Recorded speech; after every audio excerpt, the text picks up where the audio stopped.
vers l'accomplissement de toute chose. Un grand livre, un très grand livre. Un livre basé sur justement la Bible comme modèle des références. Merci de nous regarder. Son auteur est avec nous sur ce plateau, Platini Joseph. J'ajoute onction royale, comme d'ailleurs ça se passe bien. Merci d'être là. Oui, je vous remercie aussi. Merci vraiment, je suis content d'être là. Alors vous êtes docteur de la parole, bien sûr, docteur de ministère. Et vous avez écrit ces magnifiques, ces grands livres.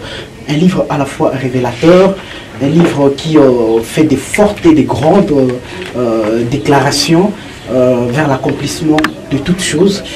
Déjà avant que moi je ne les présente, vous-même, comment vous les présentez, ces livres?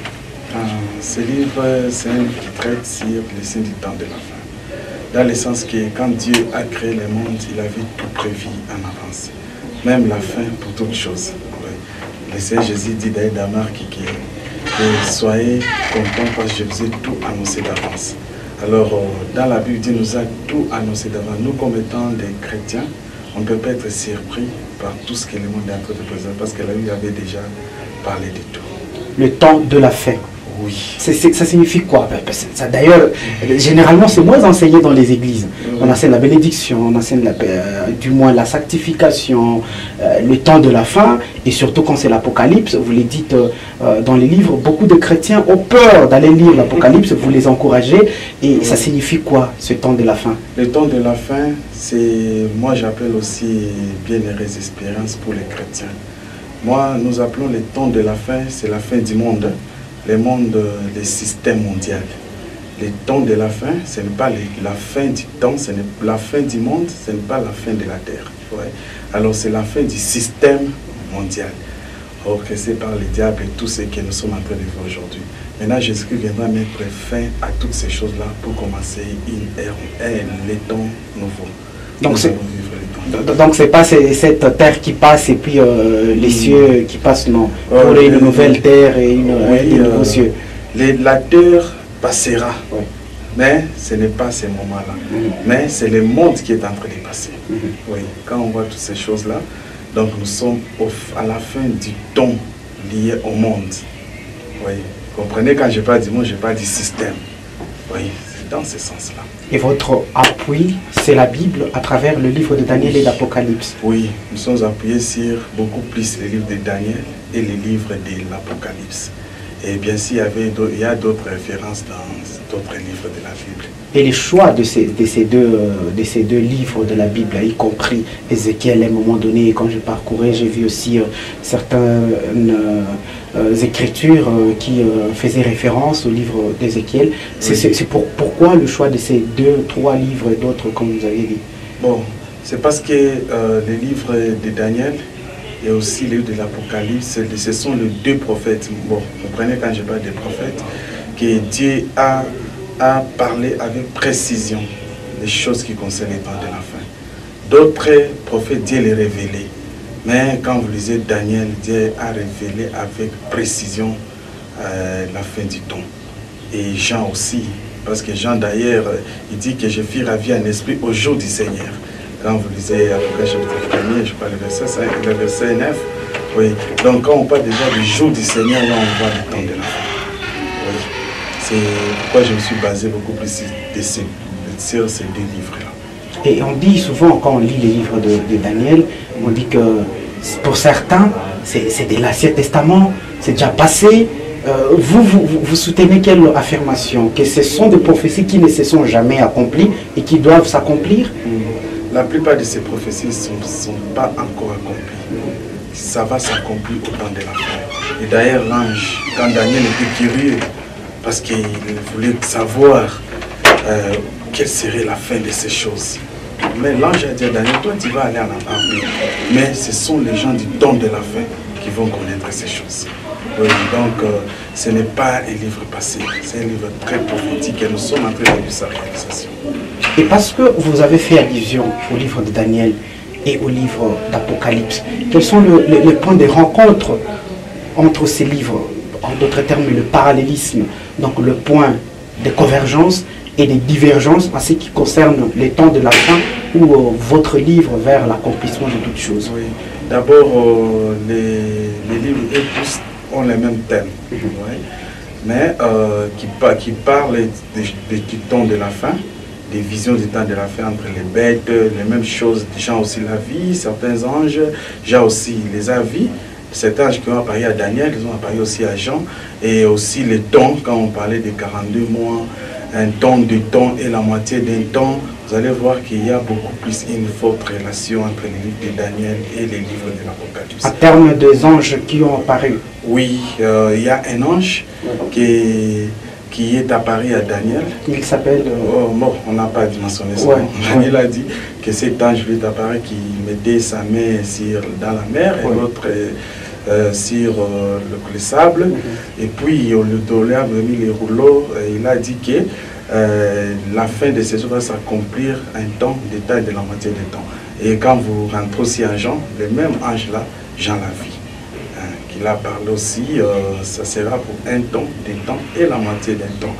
Et ça, ce sont les points de ressemblance. Donc peut-être la différence, c'est du point de vue historique. Ouais. Contextuel, Jean était un disciple de Jésus-Christ. Il a commencé son ministère après l'ascension de Jésus-Christ, tandis que Daniel, lui, était en déportation à la Babylonie. Après avoir vécu, mais lui, il était en train de prier juste pour son peuple d'Israël. C'est par là que les choses ont commencé. Dieu a voulu lui faire voir quel est le projet qu'il a pour Israël, son peuple. Et en parlant justement de ces points de divergence, vous les dites d'ailleurs si bien dans la Bible, lorsqu'on met sur une table ou sur une main le point de convergence entre les deux livres, plusieurs soutiennent aujourd'hui l'avis selon lequel le livre de Daniel serait écrit au même moment que le livre d'Apocalypse, ou ça serait écrit même après la naissance de Jésus. Oui, bon, beaucoup des auteurs, il y a même certains archéologiques qui disent que Daniel a été écrit après le Nouveau Testament.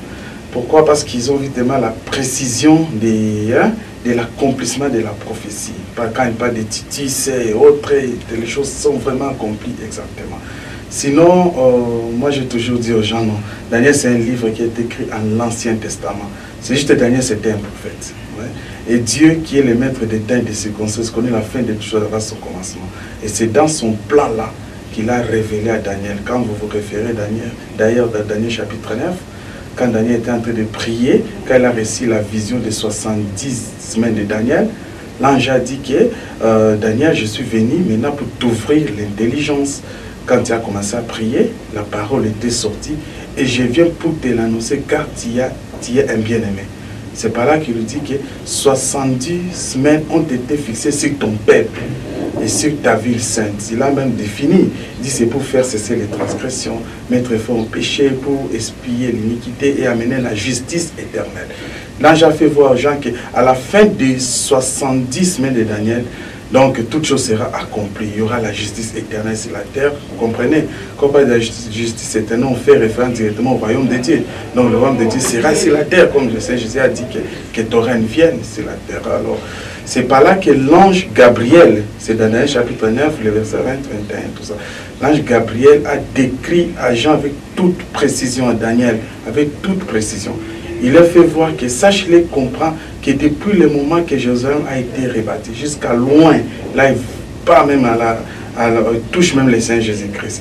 Après la session de Jésus-Christ, c'est-à-dire après le 62e semaine, le roi sera retranché. Il a parlé même de la session de Jésus-Christ. Et après, il a parlé même d'un chef qui viendra, qui va détruire le sanctuaire. Il faisait référence au Titus. Parce que Jésus-Christ, d'ailleurs, dans Matthieu 24, il a parlé du temps, ne restera pas pierre sur pierre. Tout sera détruit, Matthieu chapitre 24, le premier verset. Alors, la même chose que Jésus a parlé, Daniel aussi, l'ange avait révélé ça à Daniel. Et ça s'est accompli pendant que Jean était encore vivant. Dans les années 70, ouais, quand Titus était venu, il était comme un général de l'empereur romain qui était devenu plus tard général. En tout cas, il a accompli toutes ces prophéties-là. Alors, vous parlez dans ces livres vers l'accomplissement de toutes choses. C'est d'ailleurs évident, quand on voit les temps de la fin, on voit toujours, on s'imagine comment les choses se passeront. On se pose autant de questions. Et à se posant ces questions, malheureusement, comme vous le dites, les gens ont peur d'aller lire les livres d'Apocalypse et de les comprendre. On nous présente l'Antéchrist au jour des temps de la fin. Et vous affirmez haut et fort dans ces livres que l'Antéchrist n'est pas une bête comme on l'imagine, comme on le pense. L'Antéchrist c'est un homme, c'est un humain. Et cet humain-là proviendra d'un pays que nous connaissons tous aujourd'hui, la Russie, par les trichements de l'ONU. Comment vous nous expliquez cette affirmation de votre part? Oui, en fait, bon, je ne sais pas s'il faut toucher du point de vue historique. Ouais. Vous allez comprendre, quand j'ai parlé des livres d'Ézéchiel, quelque part, Ézéchiel, je parle d'épée des Gog. L'épée des Gog et autres, et tout ça. L'épée des Gog, c'est beaucoup plus la Russie. Alors, bon, si nous entrons encore à profondeur, on va découvrir que la Russie est descendant des Rubins, le fils de Jacob. Alors, l'Antichrist sera une personne physique. Ouais. Mais la bête qu'on va regarder, c'est juste un système. Que moi, qu'on a après plusieurs échelons, qu'on peut découvrir que c'est le système du gouvernement mondial, dans lequel sera l'Antichrist. L'Antichrist qui sortira, qui sera peut-être à la tête de la bête, mais de sa nationalité, c'est la probabilité plus forte que ce soit la Russie. Ouais, quand on examine, on voit certaines choses. En tout cas, moi, on a compris que c'est ça l'épée de l'Antichrist. Et quoi, par rapport même au système, hein, leur système, parce que il y a un système capitaliste, économique, les socialistes, les sont des socialistes. Et l'Antichrist va réussir le monde avec par les socialistes. Aujourd'hui, l'Israël est en conflit avec Palestine, soutenu aujourd'hui par presque tous les pays arabes, principalement l'Iran. Et vous dites, lorsque l'Antéchrist proviendra de la Russie par les trichements de l'ONU, la Russie va gouverner la Corée du Nord, l'Iran. Vous avez cité certains pays. Je me dis, si vous le permettez, par rapport à cette question, une prophétie forte, une compréhension ou une lumière que vous nous envoyez, que vous expliquez. Oui, c'est une lumière parce que certaines personnes ne croient pas, mais aujourd'hui d'autres commencent à me croire. En tout cas, on ne peut pas séparer la Russie, l'Iran, la Chine, parmi la Chine, Corée, ce sont des pays qui se soutiendront toujours, qu'on les veuille ou pas. Ouais, parce que quand on lit la prophétie biblique, là, ça appuie sur ces pays-là. Et quand on dit que la Russie est en train de soutenir l'Iran, ce n'est pas comme ça. C'est dans la Bible. Donc la Russie soutiendra toujours l'Iran. Les Moyen-Orient d'autres pays peuvent soutenir Israël. Mais tous les pays arabes là sont toujours derrière la Russie. Donc ils travaillent avec le même système de la Russie, l'idéologie de la Russie. Et qui d'ailleurs nous avions identifié comme l'ours dans Daniel chapitre, quand on a parlé de Daniel chapitre 7, oui, concernant son emblème, l'ours qui s'appuie d'un côté, c'est vers ces côtés-là que la Russie s'appuie. Et par rapport aux autres pays que vous avez cités, les États-Unis, l'Angleterre, c'est là où on s'imaginait que les choses puissent provenir, ou même de l'Égypte par exemple. Bon, concernant les États-Unis, et là c'est pour les États-Unis beaucoup plus du côté Israël. Pourquoi du côté Israël? Bon, c'est aussi, je ne sais plus entrer encore en profondeur, c'est ça. Néanmoins, c'est qu'on doit comprendre que toutes ces choses-là sont en train d'accomplir la volonté de l'Antichrist. Néanmoins, le système occidental est différent de tous les autres systèmes. Et dans son système-là, c'est le système qui est en train de soutenir. Ce n'est pas une personne physique, c'est le système qui soutient telle nation ou bien telle nation. Je vais vous donner un exemple qu'on parle du système. Nous, on a été colonisés par le système occidental. Et c'est jusqu'aujourd'hui qui est en train de fonctionner. Ce n'est pas veut dire que c'était une personne physique. Parce que ce que les ancêtres ont fait, c'est ce que les ancêtres des Occidentaux ont fait, même s'il faut revenir aujourd'hui, ils vont toujours le faire. C'est un système. Le système ne change pas. Donc une personne vient seulement accomplir ce que le système a déjà prévu. Parce qu'il faut changer le système, c'est comme s'il faut tout changer. On ne peut pas tout changer, c'est très compliqué. J'ai entendu même quelqu'un dire, oh, si c'était à notre période, nous n'avons pas aimé l'histoire des colonialistes, peut-être quand on a les traites négriers, mais ça devrait être comme ça parce que c'est leur système. Tandis que le système de la Russie, c'est un système qui est pacifique. C'est un système qui procure la paix. C'est que la Bible accomplit. C'est pourquoi beaucoup de gens vont aimer ce que l'Antichrist va proposer. Mais c'est que les gens ne vont plus comprendre que c'est pour accomplir les plans de l'ennemi qui est écrit. D'ailleurs, je vais parler d'Absaume chapitre 2, ouais, pour donner l'indépendance complète à la terre. Parce que c'est ça, en fait, le plan de Satan. Il faut que la terre soit totalement indépendante. Alors, qu'est-ce que vous voulez à ces chrétiens d'aujourd'hui? D'abord, les livres lui-même, qu'est-ce qu'il s'est fait avant qu'on arrive à vous? En tout cas, c'est un livre révélationnel qui a pour but d'éveiller les chrétiens. Nous, les chrétiens, aujourd'hui, nous sommes beaucoup nés dans les profonds sommets sans les connaître. Les choses sont en train de passer à nos yeux. Pourtant, la Bible avait déjà annoncé d'avance, mais on a chaud de comprendre. Oh, c'est comme ça, ah, c'est les temps où nous sommes, mais les temps où nous sommes fait référence à quoi? Alors, nous les chrétiens, on ne lit pas la Bible tout en ayant l'œil sur les temps dans lesquels nous sommes. Parce qu'en lisant les temps, ça vient accomplir ce que la Bible a déjà annoncé depuis l'avance. En tout cas, si la plupart des chrétiens qui méditent la Bible en profondeur, ils doivent comprendre qu'après ça, il y aura ça. Après cet événement, il y aura cet événement. Après, peut-être la Deuxième Guerre mondiale, quel serait donc le but du Deuxième Guerre mondiale? Quel serait le but, par exemple, du Troisième Guerre mondiale? Un chrétien averti doit en savoir. Alors, c'est dans les livres-là qu'on a explicité vraiment pourquoi Première Guerre mondiale, pourquoi Deuxième Guerre mondiale, et pourquoi, au cas où il y a Troisième Guerre mondiale, quel sera le but? Ouais. C'est dans ce sens-là. Et à votre niveau, je me dis, vous avez compris peut-être qu'en comprenant ces choses, puisque les livres seraient révélateurs, beaucoup de chrétiens européens, ils vont s'inquiéter. Et vous dites qu'à votre niveau, vous voulez que ces livres puissent renforcer encore la foi victorieuse des chrétiens et persévérante. Oui, c'est un livre d'espérance.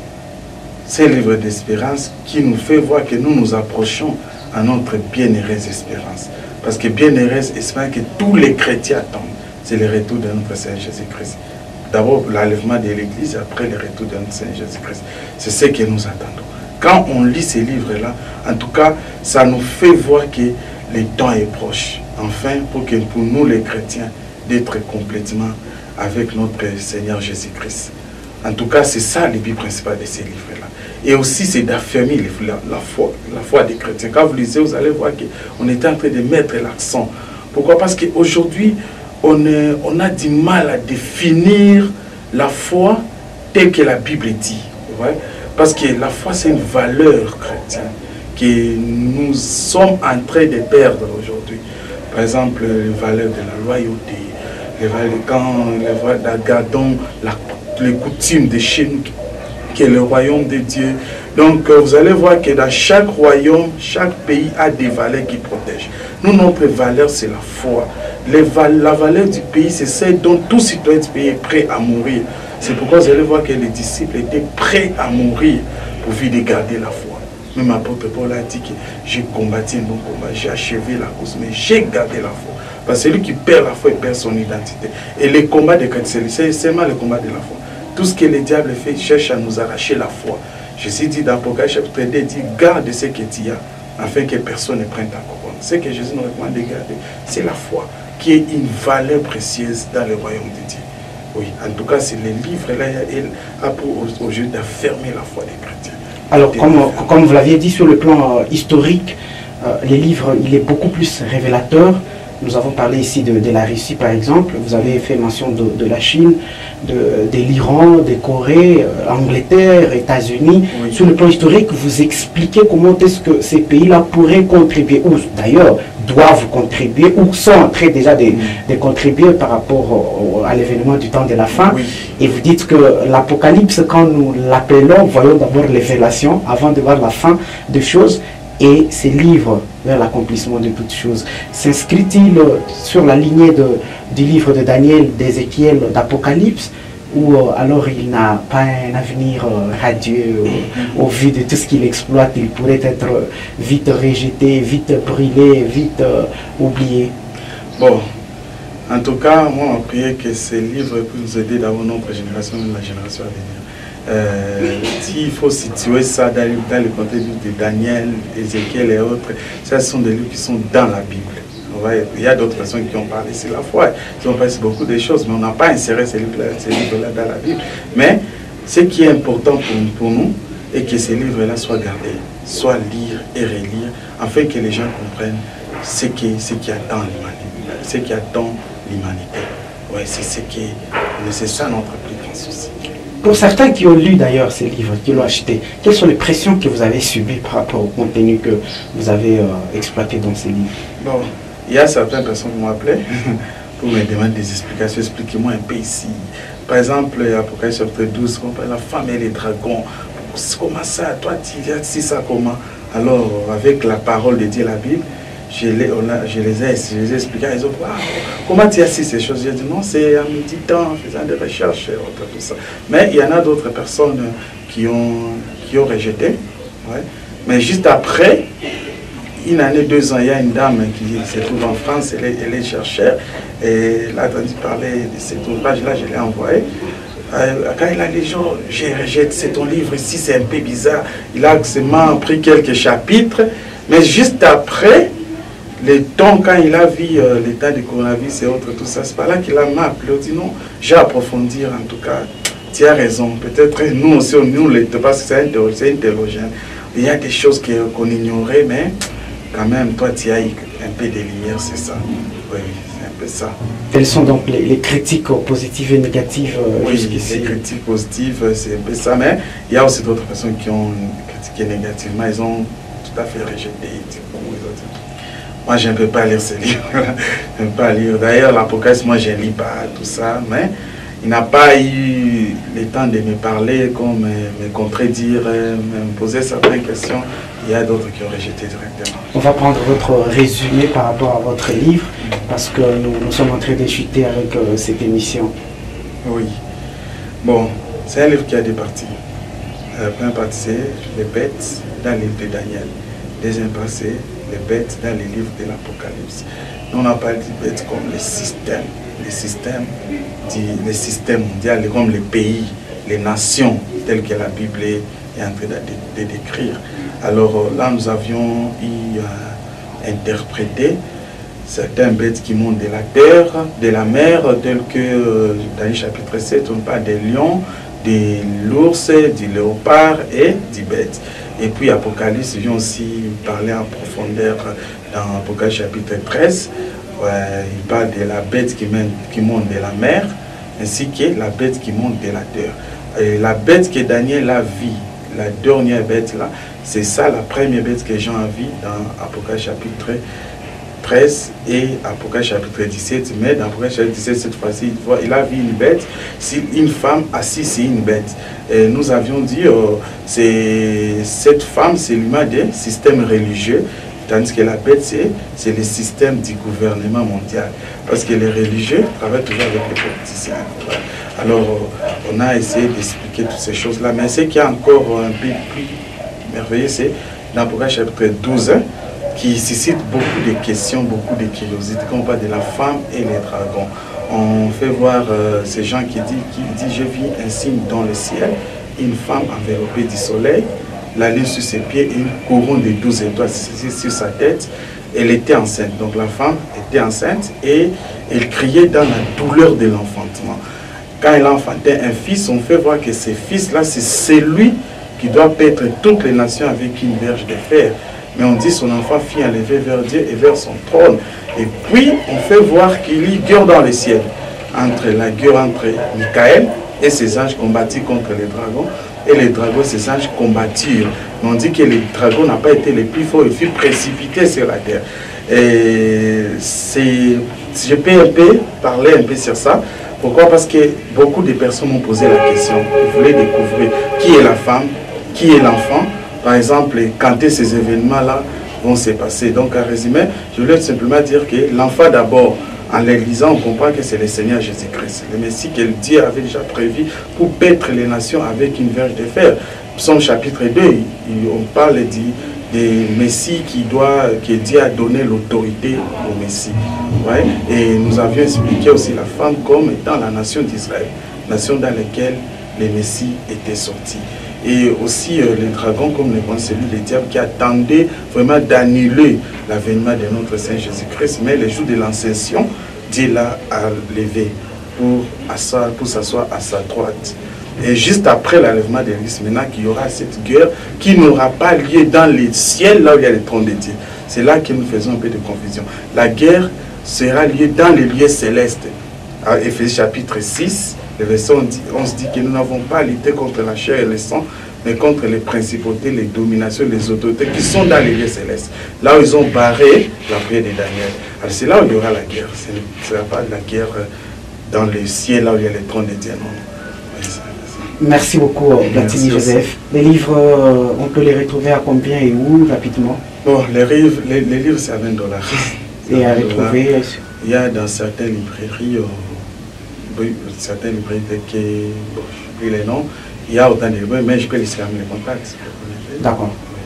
Les numéros, c'est les 097 20 60 980. Merci beaucoup d'avoir accepté notre invitation. Merci de nous avoir partagé la richesse de ces livres. Merci de vous le procurer et de le lire.